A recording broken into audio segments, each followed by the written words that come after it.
Yang kami pilih ialah Pertamina yang direlokasi. Tidak bersedia. Waduh, warga Oga direlokasi dan pilih nantang bahaya di kawasan depo. Warganet langsung berang. Harusnya seperti kata Opung Luhut, warga yang dipindah bukan deponya. Saya berharap supaya depo ini supaya lebih aman, itu bisa direlokasi di pelabuhan di daerah Pelindo. Ini adalah sertifikat yang dikeluarkan oleh BPN. Ini ada alamatnya jelas. Ini alamat di sini. Nah, bisa di zoom ya. Nah, ini alamatnya. Ini jelas. Yang mengeluarkan negara. Jadi kami jelas-jelas di sini legal. Ya. Nggak bisa kita direlokasi gitu. Kalau relokasi itu istilahnya untuk pemukim yang ilegal. Jadi dipindah tempatkan. Kalau Pertamina atau pemerintah ingin kami pindah dari sini, berarti ada hitung-hitungannya untuk penggantian kerugian atau ganti untung gitu kan. Musibah kami jangan dipolitisasi. Ini murni kesalahan Pertamina karena ledakan dari pipa yang bocor atau apapun itu namanya, itu dari sana. Terkait bantuan dari Pertamina atau santunan itu belum ada sama sekali informasi yang kami terima ataupun kabar-kabar apapun belum kami terima untuk warga-warga kami yang sudah meninggal dunia baik dan juga luka bakar berat ataupun luka bakar ringan. Itu belum ada informasi yang kami terima sampai saat ini. Warga yang tinggal di sekitaran depo Pertamina Pelumpang, Jakarta Utara menolak untuk direlokasi ke tempat lain usai kebakaran pada Jumat 3 Maret. Dini, seorang warga Jalan Mandiri 4 Kampung Tanah Merah RT 10 RW 9, Kelurahan Rawabadak Selatan, enggan direlokasi lantaran mengaku sudah lama tinggal di sana. Dini telah menetap di rumah yang ia tempati itu sejak 2002 silam. Ia meminta bukan warga yang dipindah melainkan depo Pertamina yang dipindah dari lokasi saat ini. Dini juga keberatan lantaran ia yakin jika dipindah ke rumah susun, ia harus membayar biaya sewa bulanan lagi. Seorang warga bernama Mar, warga lainnya di Jalan Mandiri 5 Kampung Tanah Merah RT 11 RW 9, Kelurahan Rawabadak Selatan Koja, juga mengaku keberatan atas wacana tersebut. Warga lainnya yang tinggal di RT 12 Darsia juga enggan direlokasi lantaran mengaku memiliki bukti legalitas atas huniannya berupa izin mendirikan bangunan. Melalui IMB itu bangunan berukuran kurang dari 100 meter persegi yang masuk di dalamnya dikenakan biaya retribusi sebesar Rp12.000 per tahun. Meski tahu tanah merah berbahaya, warga lainnya, Deden, memilih bertahan bersama keluarga. Ia berkata sudah punya kerja di sekitar tempat tinggalnya. Selain itu, ada legitimasi dari pemerintah daerah yang saat itu dipimpin Anies Baswedan melalui IMB. Sementara itu, Mulyadi juga menyatakan niat untuk bertahan tinggal di dekat depo Pertamina Pelumpang.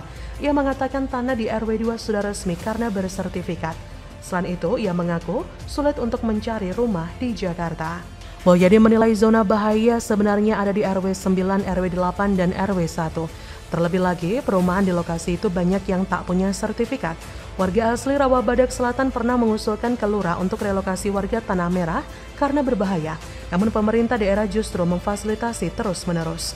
Di sisi lain, Menteri BUMN Erick Thohir berencana memindahkan depo Pertamina Pelumpang ke area milik Pelindo, serta merelokasi kawasan permukiman dari kawasan TBBM Pelumpang. Kekehnya para warga tersebut mendapat sindiran dan perhatian dari para warganet. Justru banyak warganet yang mendukung warga yang dipindah daripada deponya. Seperti kata akun Twitter @agus mengatakan, "Gak apa-apa, biarin aja depo sama pemukiman ilegalnya gitu lagi. Gak usah ganti rugi Pertaminanya. Meledak tinggal kebakaran lagi. Gue sih gak mau simpati sama orang-orang bego dan bebal ya. Pertamina kali ini gue dukung kasus ini buat relokasi paksa aja. Rubuhin aja." Kemudian dari @yosong juga sama. Ia mengatakan, kan mental victim udahlah ilegal kalau musibah ngemis bantuan. Tapi direlokasi ke tempat aman gak mau. Kemudian dari @jerukni, kalau prinsipnya kepentingan umum di atas kepentingan pribadi harusnya penduduk yang direlokasi. Karena depo untuk menyuplai BBM untuk 10 juta lebih warga Jakarta sementara permukiman hanya untuk keluarga mereka. Tanah merah di RDTR Jakarta diperuntukannya buat apa? Objek vital atau permukiman? Dari @naskor kambing, ya bagus, tolak aja. Baiknya tetap bertahan, stay di situ. Nanti kalau meledak lagi dan banyak korban tewas, setidaknya warga DKI berkurang. Agak lengang, gak padat kayak sekarang. Kemudian dari akun @porsiana, menurut gue mah nggak apa-apa masyarakat kalau masih mau tinggal di situ. Nggak apa-apa banget, depo pun nggak usah dipindah juga. Nggak apa-apa banget, ntar musibah lagi, meledak lagi, korban jiwa lagi. Nggak apa-apa banget. Nah, jika diperhatikan, ternyata masyarakat bawah sama egoisnya dengan pejabat koruptor ya. Seharusnya seperti yang dikatakan oleh Opung Luhut, bahwa masyarakat di kawasan depo Pertamina haruslah yang dipindah, bukan sebaliknya. Maka dari itu, kajian soal kompensasi kepada masyarakat sekitar yang kini menjadi korban terdampak kebakaran depo Pelumpang harus segera dilakukan. Bukan malah memberikan izin pemindahan depo Pertamina. Saya rasa kali ini Menteri Arik telah blunder. Bagaimana menurut Anda?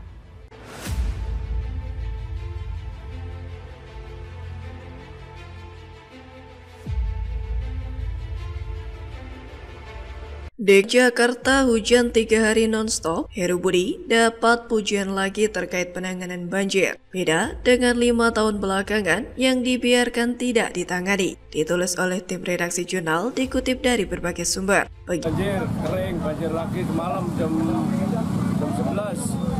Ketinggian air berapa, Pak? Ketinggian air? Ketinggian air ya sekitar meter, 1 meter. Ini deh. 150 ada, Pak? Nggak tahu deh, toko segini deh. Segimana tuh, Pak?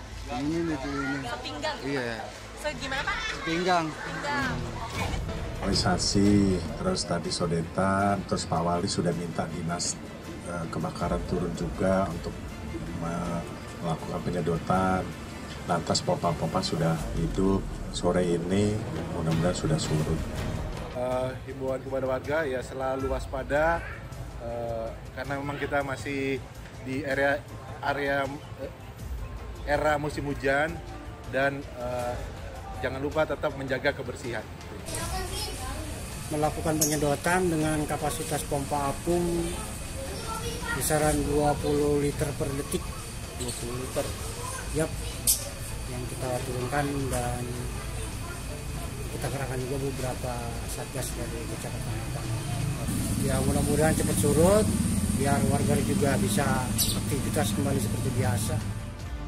Pegiat media sosial John Sitorus menyoroti Badan Penanggulangan Bencana Daerah atau BPBD DKI Jakarta yang mencatat sebanyak 24 RT terhadap banjir akibat hujan yang melanda sejak Minggu 26 Februari hingga Senin 27 Februari 2023. Hal tersebut ditanggapi John Sitorus melalui akun Twitter pribadinya. Dalam cuitannya, John Sitorus menyinggung hujan yang terjadi di 2021 saat era kepemimpinan Anies Baswedan. Loyalis Joko Widodo ini pun membandingkan di era penjabat Gubernur DKI Jakarta Heru Budi Hartono saat ini ketika hujan berturut-turut selama 3 hari mengguyur DKI Jakarta. Tahun 2021, hujan cuma sehari banjirnya menenggelamkan 91 RT. Sekarang, hujan 3 hari non-stop hanya menggenangi 24 RT. Tutur John Sitorus dikutip WeNewsWorthy dari akun Twitter pribadi miliknya pada Selasa 28 Februari kemarin. John Sitorus pun memuji era PJ Heru Budi yang terbukti bisa mengatasi banjir di DKI Jakarta. Artinya, ada progres positif dari normalisasi kali dan waduk oleh Heru Budi yang menjadikan banjir Jakarta jauh lebih sedikit.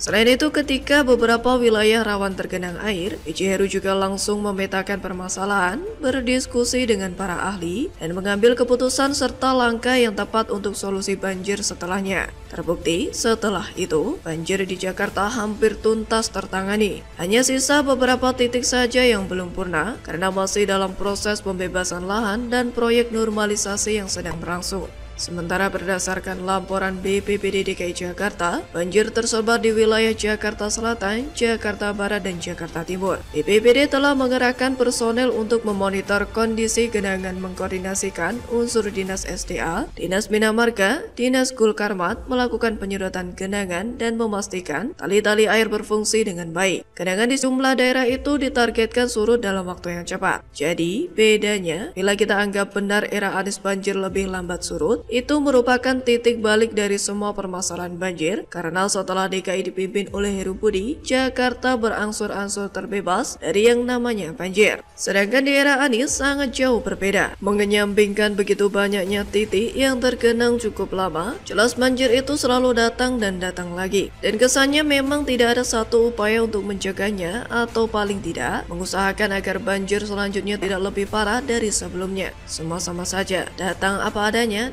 ditangani apa adanya. Sangat berbeda dengan Heru Budi dalam hal pengendalian banjir. Pemerintah DKI sampai sekarang terus membangun infrastruktur program antisipasi banjir seperti pembangunan waduk, tanggul pengaman pantai, hingga pengadaan pompa dan pintu air. Selain itu, akan dilanjutkan kegiatan operasional dan pasca bencana berupa perawatan pompa banjir, saluran drainase, dan pengelolaan ruang terbuka hijau. Sementara itu, gerebek lumpur juga menjadi salah satu strategi Heru Budi Hartono untuk mengatasi banjir yang masih terus terjadi di Jakarta. Heru mengatakan dirinya rutin turun ke lapangan untuk mengecek kesiapan sarana dan prasarana dalam mengatasi banjir. Salah satu yang ia andalkan adalah dengan rutin melakukan gerebek lumpur. Heru pun memastikan langkah-langkah yang telah dilakukan Pemprov DKI Jakarta saat ini untuk mengantisipasi banjir ke depannya akan berjalan dengan lancar. Dan semoga ke depan DKI Jakarta tidak lagi mengalami banjir lagi. Meskipun saat ini banjir sudah cepat surut daripada tahun-tahun sebelumnya, tapi kita berharap DKI Jakarta bisa terbebas dari banjir dan warga tidak mengalami ketakutan ketika musim hujan tiba. Jadi, bagaimana menurut Anda?